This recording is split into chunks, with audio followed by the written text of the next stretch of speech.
Welcome to Cooking with Chef Kevin. Today we're going to be making a traditional holiday brisket. I started by preparing our brisket by trimming off some of the excess fat and laying it down in a pan so that way we can prepare our braising liquid to pour over top before we cook it. For today's braising liquid, we're going to be using fresh onion, fresh garlic, butter, beef broth, and this is canned tomatoes. The reason why we want to use canned tomatoes instead of fresh tomatoes is because we want some of that tomato juice that comes in the can. That's going to help bring in the flavor when we cook it. So we're going to start over here by getting our fire going. We're going to melt some butter in the pan along with the onion and the garlic.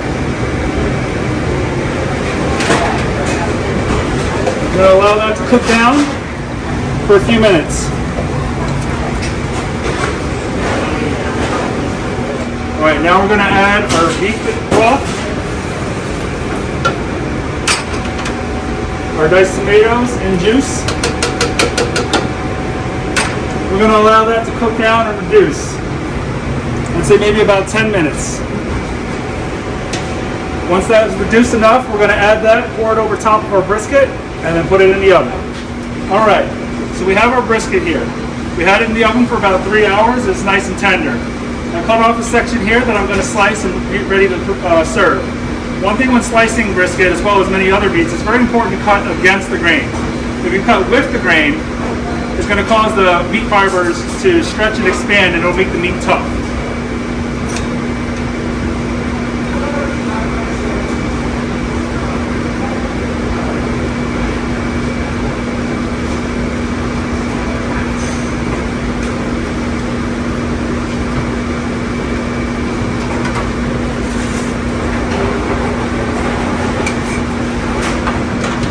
Okay, so now we're going to top the brisket with some rosemary stewed tomatoes.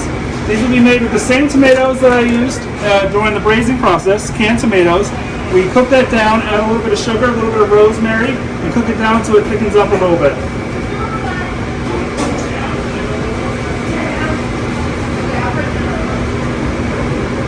And there we have it, a Hanukkah brisket.